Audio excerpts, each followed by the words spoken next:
Hello students, मैं हूं Vishnu sir और एक बार फिर जबरदस्त और धांसू स्वागत है आपका अपने favourite YouTube channel Krishna classes YouTube channel में। और मैं वादे के मुताबिक आपकी तैयारियों को नया पर देने, नया आयाम देने, नई ऊंचाइयां देने के लिए लेकर आया हूं सिलेक्शन बैच। मैंने आपको पहले ही कहा था ना कि हमारा मोटो एक ही है, सिलेक्शन चाहिए ही चाहिए। तो उसी के लिए आया है सिलेक्शन बैच, क्योंकि हमारी तैयारियां वैकेंसी आगे पीछे होने की वजह से गड़बड़ा गई है। कभी भी रिदम नहीं रह पाता है हमारी तैयारियों का। एक टाइम हम वो 5 घंटे 7 घंटे पढ़ लेते थे, आज हम आधा घंटा भी नहीं पढ़ पाते, किताब नहीं उठाते, माइंड डिस्ट्रैक्ट हो गया है। या तो कोरोना ने कर दिया है, या कुछ नई आदतें लग गई है, या फिर सबके साथ जो होता है बाबू सोना कहने वाले ने डिस्ट्रैक्ट कर दिया है। लेकिन सिलेक्शन ये सब नहीं दिलाएंगे तो हमारे को हमारी तैयारियां वापस पकड़नी नहीं पड़ेगी। ये जो सुबह उठ के डेली बहाना मारते हैं ना कि आज नहीं कल से तैयारी करूंगा, जो बहाना मैं देता हूं अपने आप को, तो ये हम धोखा दे रहे हैं अपने आप को।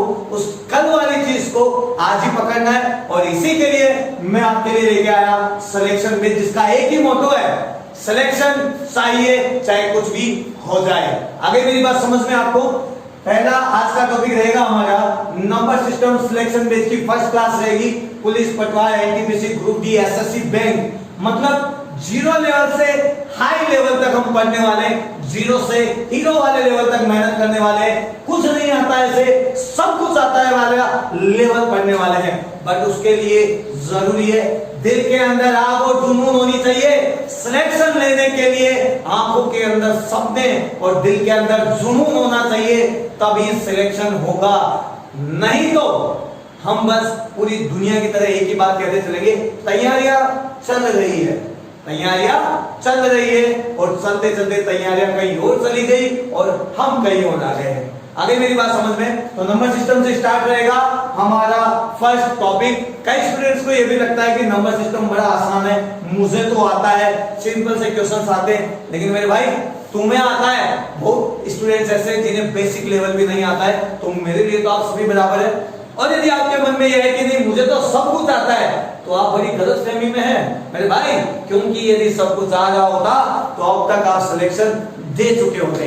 सिलेक्शन नहीं हुआ है, इसका मतलब कुछ ना कुछ कमी रह गई है। तो बेसिक से स्टार्ट करेंगे, ताकि जब जब हाई लेवल चले तब तब आपको मजा आए, जोश जागे और सवाल सॉल्व करे। जैसा भी क्वेश्चन है उसको धोबी पछाड़ दे। ठीक है, तो आइए बात करते हैं नंबर सिस्टम से। नंबर सिस्टम, संख्या पद्धति। नंबर सिस्टम, दो तरह के नंबर होते हैं सिंपली हमारे पास। एक वास्तविक संख्या,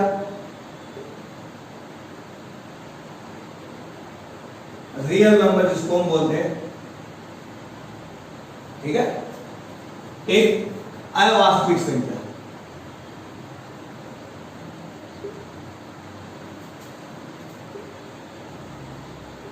काल्पनिक नंबर कह सकते हैं, शूडो नंबर भी बोल सकते हैं इसको। हिंदी में लिख देता हूं मैं ताकि आपको पता रहे, यानी इमेजिनरी नंबर।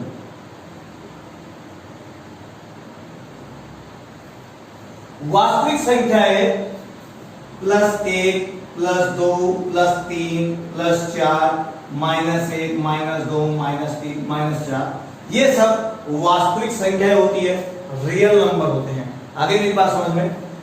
इसके भी दो हमारे पार्ट है, ये धन पूर्णांक है, पॉजिटिव इंटीजर्स, और ये नंबर्स ऋण पूर्णांक है, नेगेटिव इंटीजर्स।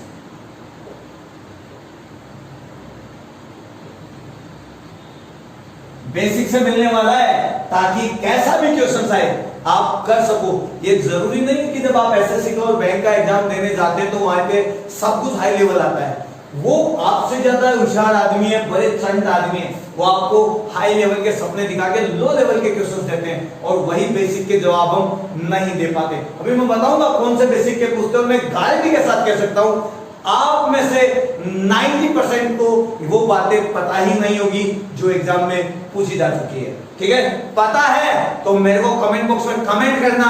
इसके अलावा मैंने अपना इंस्टाग्राम, टेलीग्राम, फेसबुक का लिंक दे रखा है आपके डिस्क्रिप्शन में, वहां जाके भी आप मुझसे डाउट क्लियर और कन्वर्सेशन कर सकते हैं। इसके अलावा टेलीग्राम ग्रुप पर हमेशा आपके लिए पुलिस पटवार, ग्रुप डी, एनटीपीसी वालों के लिए स्टडी मटेरियल और क्विज चालू है, तो आप मेरा टेलीग्राम ग्रुप भी ज्वाइन कर सकते हैं यदि आपको क्विज और अपनी नॉलेज परखनी है तो।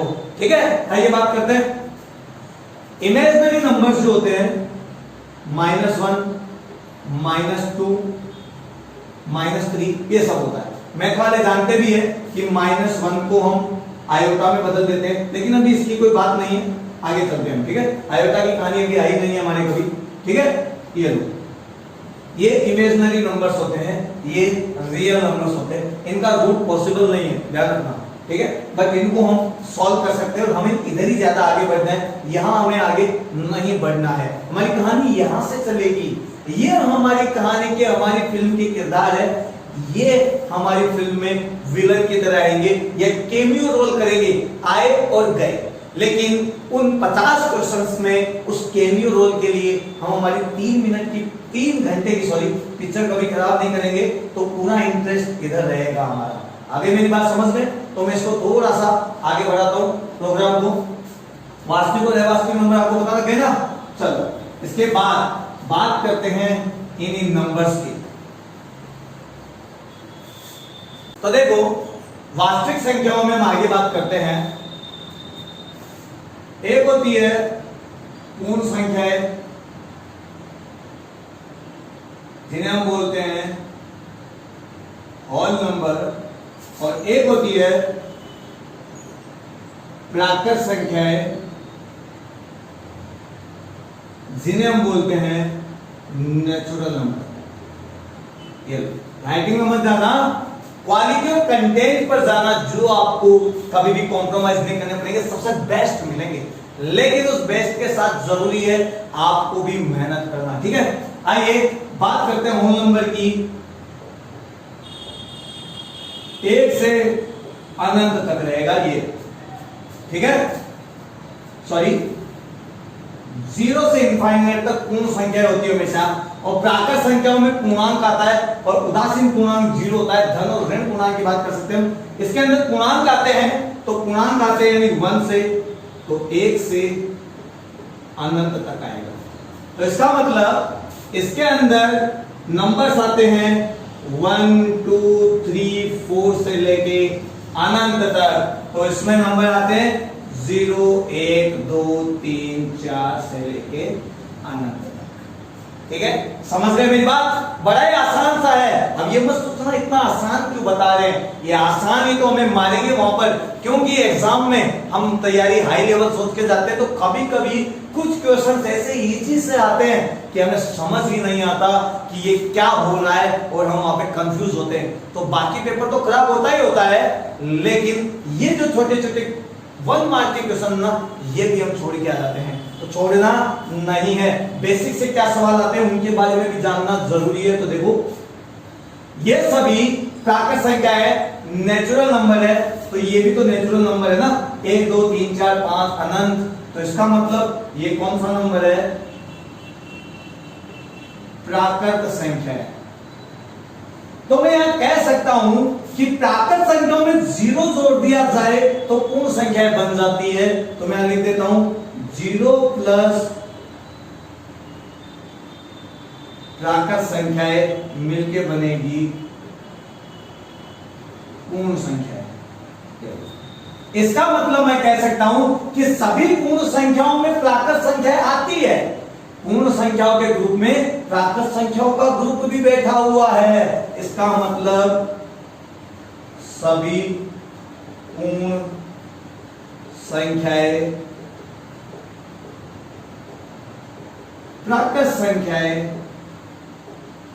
होती है। लेकिन यहां की बात करो मेरे दोस्त, तो दिमाग को थोड़ा सोचकर समझने की क्षमता के साथ आगे बढ़ाकर देखो कि पूर्ण संख्याओं में क्या आता है 0, तो यहां मुझे जीरो भी जोड़ना पड़ेगा, और मुझे जीरो नहीं जोड़ना है तो मैं जीरो हटाकर देखूं तो यहां पर अभी एक संख्या की कमी चल रही है, जीरो की। इसका मतलब पूर्ण संख्याएं जीरो के बिना नहीं बन सकती। आप जीरो को नहीं छोड़ सकते, फैमिली से बाहर थोड़ी निकाल दोगे। तो यदि जीरो नहीं छोड़ सकते और जीरो नहीं जोड़ सकते, मतलब जीरो लगाकर ही पूर्ण संख्या बनाना पड़ेगा, और जीरो नहीं लगा सकते तो आप कह सकते हैं कि सभी प्राकृत संख्याएं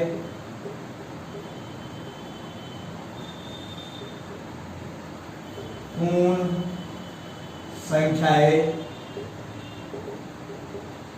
नहीं होती।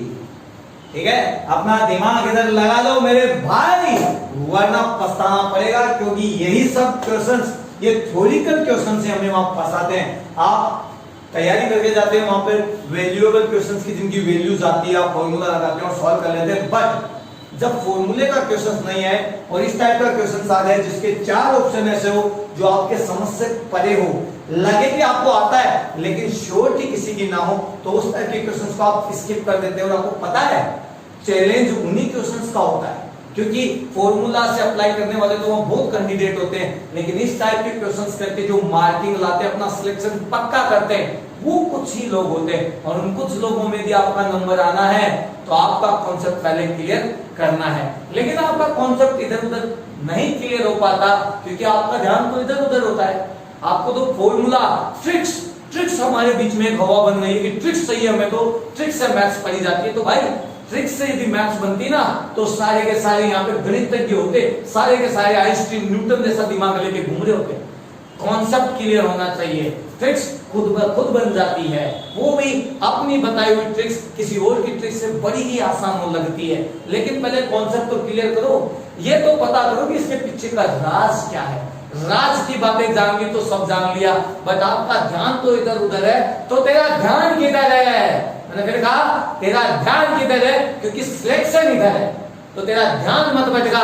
ध्यान भटक गया तो बेटा समझ लेना सिलेक्शन के लिए कितना ही माथा पचा लेना, कितना ही सर फोड़ लेना, किसी भगवान के आगे झुका लेना, सिलेक्शन नहीं होगा।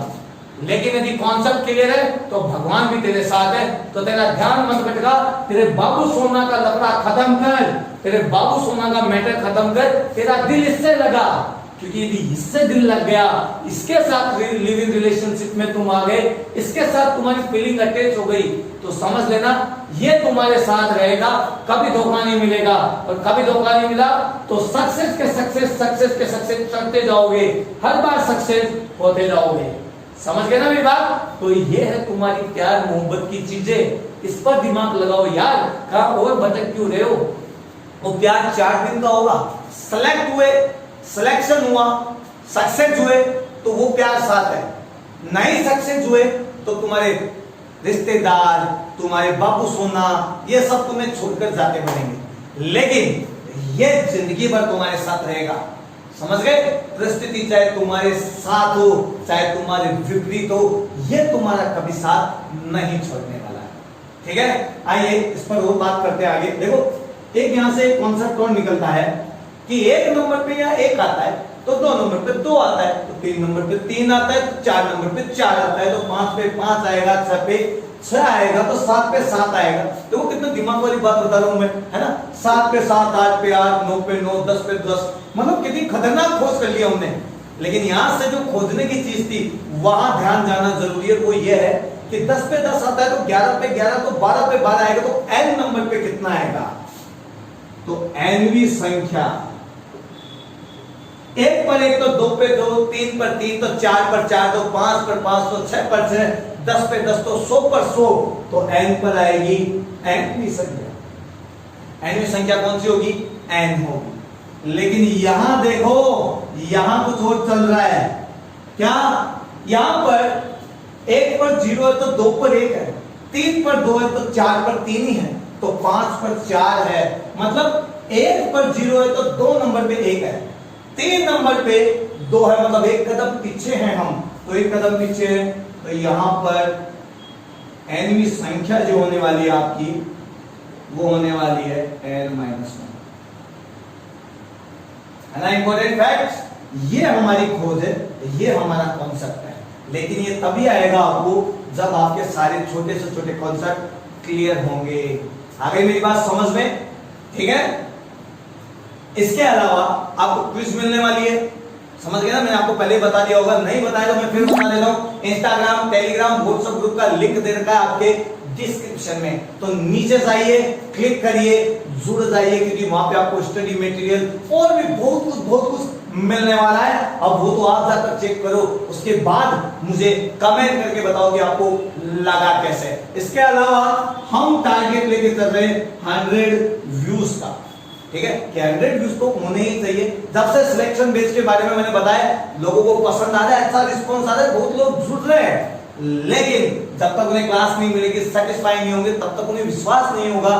तो आपको क्लास एंजॉय कर रहे हो, मजा आ रहा है, आपको लग रहा है कुछ सीखा जा रहा है, तो मेरे भाई एक शेयर तो बनता है। तो शेयर कर अपने फ्रेंड्स, अपने फैमिली मेंबर, जिस आदमी को भी, जिस रिलेटिव को भी, जिस जानकार को भी सिलेक्शन चाहिए, उसे शेयर करो, ज्यादा से ज्यादा लोग तक शेयर करो, ताकि उनको भी सिलेक्शन बेस से जुड़ने का मौका मिले। और इसके साथ मैं भी मोटिवेट हूं, मुझे भी मजा है यार, अंदर से मजा आनी चाहिए, अंदर से किक लगनी चाहिए, तभी तो मैं आगे पढ़ाऊंगा, मजा आएगा, तभी तो एक एक चीज आपको समझा पाऊंगा, आपका रिस्पॉन्स देखूंगा तो मजा आएगा। तो कमेंट बॉक्स में कमेंट करना मत भूलना, क्योंकि मुझे आपके कमेंट का हमेशा इंतजार रहता है।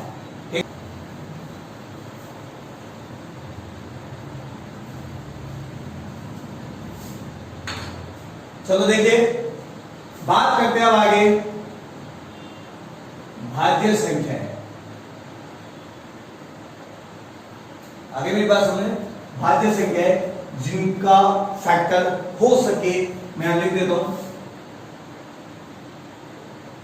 जिनके फैक्टर यानी गुणनखंड हो सके, उनको हम कहते हैं भाज्य संख्या है। जैसे 4, 10, कुछ भी आगे 18, 20, 25, 30, बाकी नंबर, जिनके गुणनखंड हो सके उन्हें हम भाज्य संख्या कहते हैं। लेकिन जिनके गुणनखंड नहीं हो सके उन्हें हम अभाज्य संख्या कहते हैं। और एग्जाम में यही बहुत जरूरी चीज है। अभाज्य संख्या प्राइम नंबर। आगे मेरी बात समझ में? ठीक है, तो देखो, अभाज्य संख्या है जिनके गुणनखंड नहीं हो सके,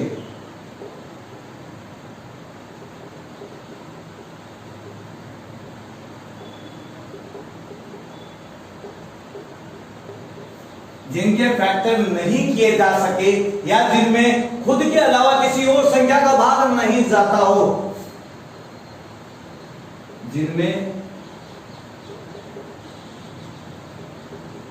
सम के अलावा किसी और संख्या का भाग नहीं जाता हो,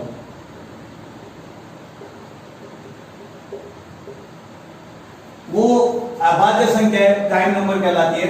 जिनके गुणनखंड नहीं हो सकते, मतलब जिनके टुकड़े नहीं किए जा सकते, इनके टुकड़े किए जा सकते हैं। जैसे मेरे को 4 लिखना है तो 2 × 2, 2 × 2 लिख सकता हूँ। 10 के टुकड़े करने हैं तो 2 × 5 लिख सकता हूँ। 18 के टुकड़े करने हैं तो 3 × 6 लिख सकता हूँ, या फिर 9 × 2 भी लिख सकता हूँ। मुझे 20 के टुकड़े करने हैं तो 10 × 2 भी लिख सकता हूँ, 5 × 4 भी लिख सकता हूँ। मतलब टुकड़े पॉसिबल है, इनके फैक्टर किए जा सकते हैं। लेकिन जो प्राइम नंबर होते हैं, अभाज्य संख्या होती है, उनके गुणनखंड नहीं किए जा सकते, उनके कभी 2 टुकड़े नहीं होते हैं। बट आपको कई बुक्स में मिलेगा जिनके 2 टुकड़े हो सके, कम से ज्यादा बस 2 टुकड़े, तो उन 2 टुकड़ों का मतलब होता है एक नंबर हमेशा 1 आएगा। जैसे 3, तो इसको मैं 3 × 1 लिख सकता हूं, तो 2 टुकड़े हो गए, लेकिन इसमें एक नंबर कौन है? 1 है। तो कंफ्यूज नहीं होना है, इसलिए सीधा सीधा याद रखना है, जिसके गुणनखंड नहीं हो सकते, जिसमें अपने अलावा किसी और नंबर का डिवाइड नहीं जाता हो, खुद के अलावा किसी और संख्या का भाग नहीं जाता हो, उसको हम क्या कहते हैं? अभाज्य संख्या कहते हैं। जैसे 3, 5, 7, 9, 11, 13, 17, 19, 23, 27, 29, 31, ये सब आगे भी चलेंगे हम, ठीक है। तो 3 में 3 का ही जाता है और कोई नंबर नहीं जिसका डिवाइड जाता हो। 5 में किसी का नहीं जाता, 7 में किसी का नहीं जाता, 9 में जाता है तो ये प्राइम नंबर नहीं है। 11 में नहीं जाता, 13 में नहीं जाता, 17 में नहीं जाता, 19 में नहीं जाता, 23 में नहीं जाता, 29 में नहीं जाता, 31 में नहीं जाता। तो ये वो नंबर है जिनमें खुद का ही डिवाइड जाता है बस, और किसी नंबर का डिवाइड नहीं जाता है, तो वो संख्या कहलाती है हमेशा अभाज्य संख्या, प्राइम नंबर। लेकिन इसी के साथ में इसका एक और पार्ट आता है, इसका जुड़वा भाई भी है, और वो जुड़वा भाई है सहअभाज्य संख्या।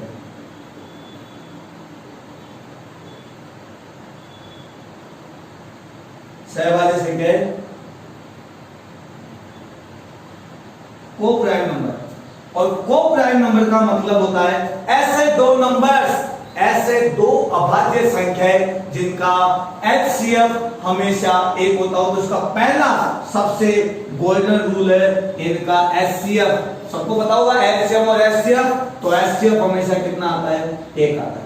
हमेशा ध्यान रखना, बहुत काम की चीज है।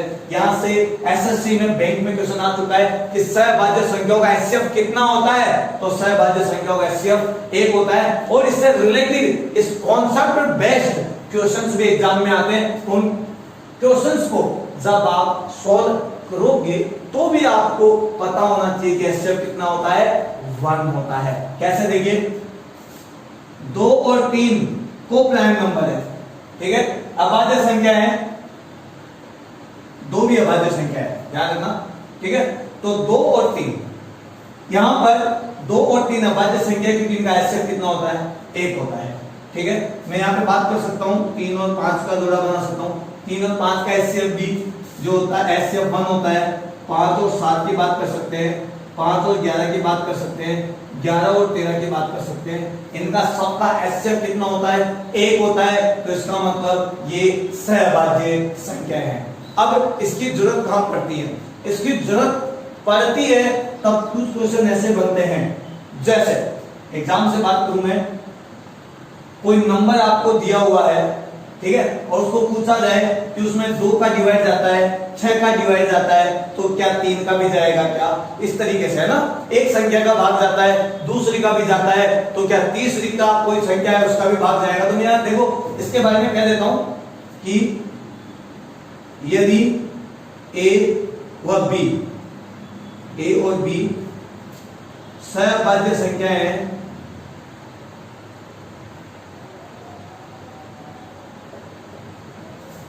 और किसी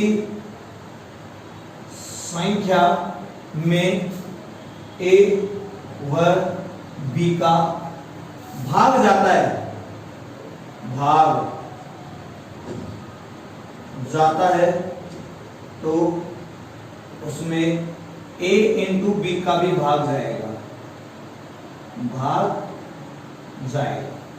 किसी संख्या में a और b दोनों का भाग जाता है, तो उसमें a इंटू बी यानी दोनों का गुणनफल का भी भाग जाएगा, क्योंकि इससे रिलेटेड एग्जाम में क्वेश्चंस आ चुके हैं, इसलिए मैंने आपको बोला है कैसे, ठीक है। अभी बता दूं कैसे, लेकिन इससे पहले जरा सी एक और कॉन्सेप्ट की बात करते हैं। यहाँ पे देखो, अभाज्य संख्या है जिनके गुणनखंड नहीं हो सकते, जिनमें सम के अलावा किसी और संख्या का भाग नहीं जा सकता है, उनको हम बोलते हैं प्राइम नंबर अभाज्य संख्या। अब यहां से एग्जाम में सवाल बनता है इस 2 को उठाकर, सबसे छोटी अभाज्य संख्या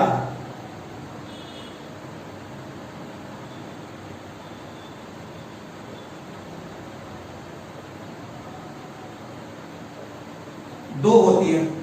सबसे छोटी स्मॉलेस्ट प्राइम नंबर, सबसे छोटी अभाज्य संख्या कौन सी होती है? 2 होती है। एग्जाम में बहुत बार आ चुका है और हम कंफ्यूज हो जाते हैं। सम, विषम और अभाज्य संख्याओं में थोड़ा थोड़ा फर्क होता है, यही हमें इन दोनों से अलग तो करता है लेकिन कंफ्यूजन भी करता है। सम, विषम और अभाज्य संख्याओं में कंफ्यूज बड़ा होता है। जैसे सम संख्या 2 है, लेकिन विषम संख्या की बात की जाए तो सबसे छोटी विषम संख्या 1 होती है, लेकिन हमें उसके बारे में पता ही नहीं। हम डायरेक्ट स्टार्ट करते हैं 3 से, 3 को सोचते हैं 3 में 2 का भाग नहीं जाता, लेकिन 1 को छोड़ चुके होते हैं। अभाज्य संख्या में 1 नहीं आता है, सबसे छोटी अभाज्य संख्या 2 होती है। यही मेरा बताने का रीजन था, इसलिए मैंने इसको बाद में लिखा है। ये देखिए आपके दिमाग में आइडिया आता है कि नहीं आता, बट मैं 99% श्योर हूं कि आपके मन में कभी 2 के बारे में बात आई ही नहीं।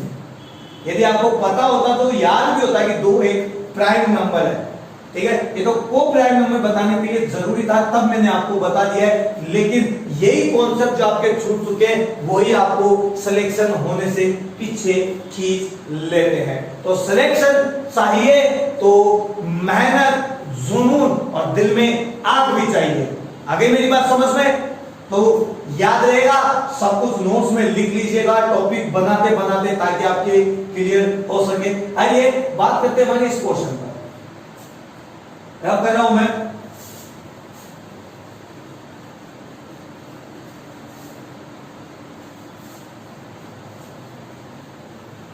और अब क्वेश्चन दे रहा हूं आपको। एग्जाम में क्वेश्चन आया था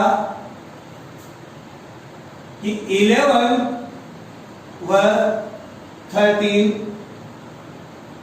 का भाग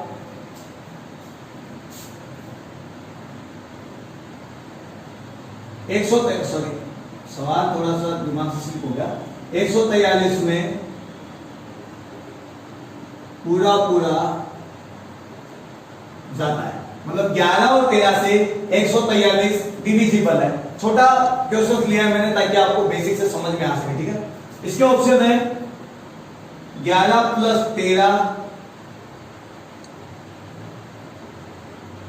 से विभाजित होगी, 11 इंटू 13 से विभाजित होगी, 11 भाग 13 से विभाजित होगी, मतलब सॉरी 11 माइनस 13 यहां पर, और चौथा कुछ नहीं। ऐसा एक क्वेश्चन आया था एग्जाम में और हमें पता नहीं था कि इसमें से ऑप्शन क्या क्लिक करें, तो हमें सोचना पड़ रहा था वहां पे। या सोचना नहीं है, सीधी सी बात है। 11 और 13 को प्राइम नंबर है, सहभाज्य संख्या है। तो यदि 11 का भाग भी इसमें जाता है, 13 का भाग भी इसमें जाता है, छोटा सवाल है ये, तो ये मत सोचना क्या बताया है, क्या स्टैंडर्ड है ये, इतना छोटा सवाल। बेटा आज छोटा है ये, एक दिन बड़ा हो जाएगा, और जिस दिन बड़ा हो जाएगा उसी दिन पसीने आएंगे। जैसे आज मेरे आ रहे, तुम्हारी क्लास को लेने में बहुत हीट है, बहुत गर्मी है, लेकिन अपने वादे से मुकरना नहीं है। सिलेक्शन बेस आपको देना है, क्योंकि सिलेक्शन के जो सपने सजाए हैं ना, उन्हें पूरा करना है, और पूरा करने के लिए पसीने तो बहाने पड़ेंगे ही पड़ेंगे, ठीक है। तो ये मतलब वो लेवल छोटा है, आज 0 है, तब ऊपर जाएंगे तब ऊंचा होगा। ज्यादा उड़े तो नीचे, हमेशा आसमान में उड़ते तो जमीन से पांव हट जाते, और एक बार जिस आदमी का पांव जमीन से हट गया ना, बड़े धड़ाम से गिरता है वो, ठीक है। हर किसी की बस की नहीं होती ऊपर उठने की। फिर लास्ट में एक ही मकसद रहता है और एक ही बहाना रहता है, यार बहुत सारे पेपर तो दिए थे मैंने, बस सिलेक्शन ही नहीं होता है, अरे मेरी किस्मत ही खराब है। भाई किस्मत खराब नहीं है, तूने किस्मत खराब कर ली है, क्योंकि तूने हमेशा अपने आप को ओवर कॉन्फिडेंट रखा है, और ओवर कॉन्फिडेंस में तो रावण मारा गया। हम तो क्या चीज है। आगे मेरी बात समझ में तो आ जाओ इधर। 13 और 11 का भाग 143 में जाता है, तो ऑप्शन देखें तो 11 प्लस 13 से विभाजित होगी, या 11 इंटू 13 से, 11 माइनस 13 से, या 13 माइनस 11 जो भी कुछ नहीं।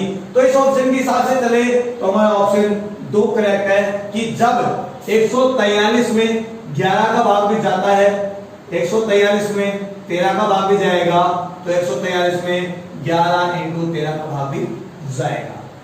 आगे मेरी बात समझ में याद रहेगा, ध्यान रखना, वरना आगे जाके पछताओगे हमेशा।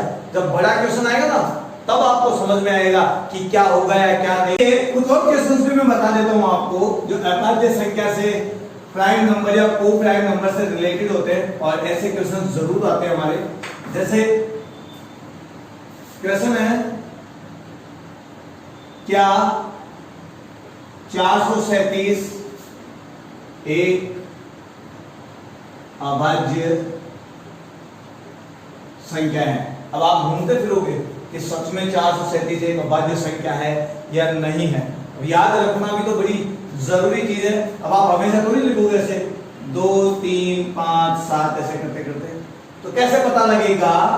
बस इतना देख लेना कि ये 437 किन अभाज्य संख्याओं के वर्ग के पास आता है, नजदीक आता है। तो जैसे 7 9 11, 13, 9 नहीं आएगा, भाज्य संख्या नहीं है, 11, 13, 17, 19 और 21। ठीक है, 437 19 और 21 के वर्ग के बीच में आता है। ठीक है, 19 और 21 के वर्ग के बीच में आता है। आपको देख लीजिएगा 19 का वर्ग कितना होता है 21 का, और 21 का वर्ग कितना होता है 21 का वर्ग जो होता है। और तो मैं यहां देख सकता हूं 19 का स्क्वायर से बड़ा नंबर है 437 और 21 के स्क्वायर से छोटा नंबर है। तो यहां के बीच में आता है। तो 19 से पहले जितने भी नंबर है क्या उनका डिवाइड जाता है इसमें? 2 का डिवाइड नहीं जाएगा, 3 का डिवाइड भी नहीं जाएगा, 5 का डिवाइड तो वैसे भी नहीं जाएगा, 7 का डिवाइड देख लो तो भी नहीं जाएगा, 11 का डिवाइड देके देख लो तो 11 3 33 तो भी नहीं जाएगा, 13 का डिवाइड देके देख लो तो भी नहीं जाएगा, 17 का डिवाइड देके देख लो शायद आपको लगे कि जा सकता है तो नहीं जाएगा। अब बात करते हैं 19 और 21 के भी, इनका डिवाइड भी नहीं जाता है, मतलब इससे पहले वाले जितने भी नंबर्स उनका डिवाइड नहीं जाता है। तो इसका मतलब ये अभाज्य संख्या है। और यदि इन अभाज्य संख्याओं का डिवाइड इसमें जाता है तो अभाज्य संख्या नहीं है। तो 19 का डिवाइड देके देख सकते हैं हम। 19 का डिवाइड दे दूं मैं यहाँ पे, कैंसिल करूं तो देखो 19 दूना 38 होते हैं, फिर 5 बचते हैं, 19 दूना 38 29 57 होते हैं। अब आप सोचेंगे सर तो ऐसे कितने कैसे करवा रहे हैं ऐसे पहाड़ी बोल बोल कर, लेकिन ये सिंपल है। फिर भी आपको मैं ऐसे बता रहा हूँ क्योंकि जीरो लेवल से मुझे बताना है। ठीक है, धीरे धीरे आपकी स्पीड भी तेज करवानी है क्योंकि वहां पेपर में स्पीड ही मायने रखती है। तो बहुत सारे स्टूडेंट है जिनको लगता है कि उनकी स्पीड तेज है लेकिन है नहीं, वो अंगुलियों पे गिनना चालू कर देते हैं। कमी है हमारी, लेकिन इस कमी की वजह से सिलेक्शन तो नहीं रहना चाहिए ना हमारा। तो अपना अपना तरीका है। ठीक है, तो इसका डिवाइड जाता है। जब 19 का डिवाइड जाता है तो ये अभाज्य संख्या नहीं है, अभाज्य संख्या नहीं है। जैसे एक और बात की जाए 341 अभाज्य संख्याएं है क्या? ये मैंने क्वेश्चन डाल दिया आपको 341। अब 341 आता कहां पे ये भी तो हमें पता होना चाहिए। तो 341 का जो 341 है वो कौन से अभाज्य संख्याओं के वर्ग के बीच में आता है, तो हमें ये पता होना चाहिए तो ही हम कुछ आगे कर सकते हैं, नहीं तो नहीं कर सकते हैं। ठीक है, तो ये आपका होमवर्क रहेगा कि क्या 341 एक अभाज्य संख्या है क्या। तो आपको ढूंढना है किन किन संख्याओं के बीच में ये आती है। जिन संख्याओं के बीच में ये आती है, संख्याओं के वर्ग के बीच में, सॉरी अभाज्य संख्याओं के वर्ग के बीच में, जैसे ये 19 और 21 के बीच में आए थे, तो 19 से पहले तक की जितनी भी अभाज्य संख्या है उनका यदि इसमें डिवाइड जाता है तो ये अभाज्य नहीं है, और नहीं जाता है तो अभाज्य है। वैसे ही आपको 341 के साथ करना है, चेक करना है कि 341 यहाँ पे फर्स्ट नंबर और यहाँ पे सेकंड नंबर किन दो अभाज्य संख्याओं के वर्ग के बीच में आता है। जिन दो संख्याओं के वर्ग के बीच में आता है वहां चेक कर लेना, और इस संख्या से पहले जितनी भी अभाज्य संख्या है उनका डिवाइड देकर देखना, आपको पता लग जाएगा कि 341 अभाज्य संख्या है या नहीं है। यदि डिवाइड नहीं जाता है तो अभाज्य संख्या है, क्योंकि इसमें किसी का भाग नहीं गया, क्योंकि इसके गुणनखंड नहीं हुए। लेकिन यदि इसमें भाग चला गया तो इसका मतलब इसके गुणनखंड हो गए, तो इसका मतलब ये एक अभाज्य संख्या नहीं है। आगे मेरी बात आपको समझ में क्लियर रहेगा। ठीक है, इसके अलावा दो संख्याओं की चर्चा और कर लेता हूं मैं आज आपके सामने, सम और विषम। जनरली सभी जानते हैं लेकिन फिर भी लिख देता हूं मैं, 2 का भाग जाए तो ये सम संख्या होती है, और 2 का भाग नहीं जाए तो ये विषम संख्या होती है। जैसे 2 4 6 8 10, और यहाँ पे 3 7 5 11 19, इनमें कभी भी विषम संख्याएं हैं उनमें कभी भी 2 का भाग नहीं जाएगा, और सम संख्याओं में 2 का भाग जाएगा। लेकिन यहाँ से एक चीज निकलती है जिसका आइडिया हम कभी लगा नहीं पाते कि हर एक संख्या के बाद में सम संख्या होती है, हर एक संख्या के पहले और बाद में विषम संख्या होती है। तो मैं यहाँ पे लिख सकता हूं NV सम संख्या, जिसकी जरूरत मुझे बहुत बार आगे पढ़ने वाली है, और NV सम संख्या हमेशा होती है 2n। जैसे एक नंबर की चाहिए तो 2 2 नंबर की चाहिए तो 4, n की जगह हम 2 नंबर रख सकते हैं तो 2 × 2 4 जाएगी। मुझे 5वें नंबर की चाहिए तो 5 × 2 10, 5वें नंबर की होगी सम संख्या 10। लेकिन यदि मुझे n भी विषम संख्या चाहिए तो क्या हो? n भी विषम संख्या के लिए फॉर्मूला होता है 2n ± 1। लेकिन क्या आपको पता है विषम संख्या एक भी होती है? नहीं पता होगा मेरे हिसाब से।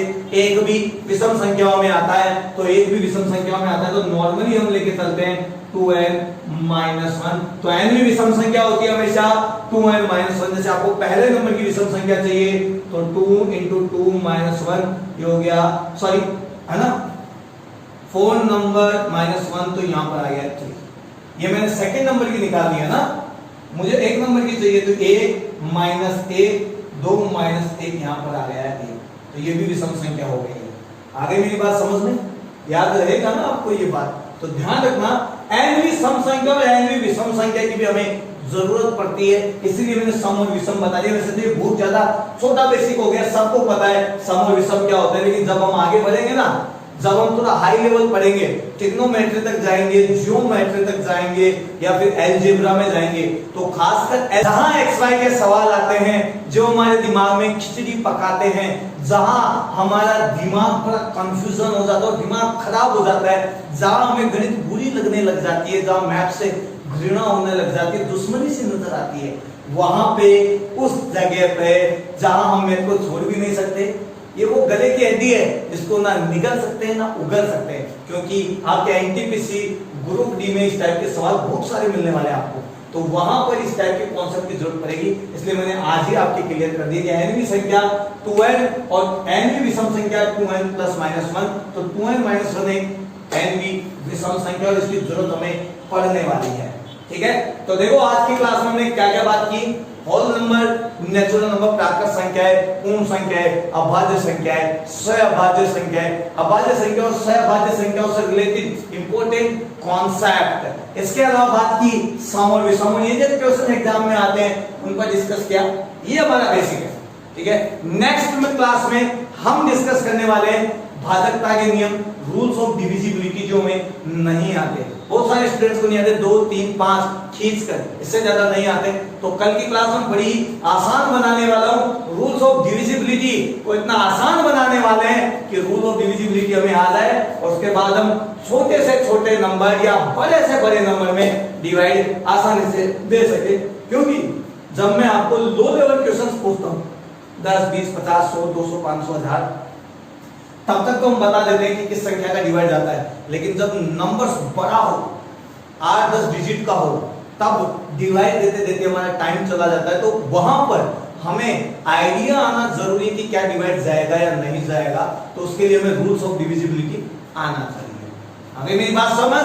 तो मिलते हैं नेक्स्ट क्लास में, जमकर धूम मचाने वाले हैं। आगे मेरी बात समझ में? तो नोट्स प्रिपेयर कर लेना, नेक्स्ट क्लास में मिलेंगे बड़े जोश और जुनून के साथ। जब तक के लिए जय हिंद जय भारत।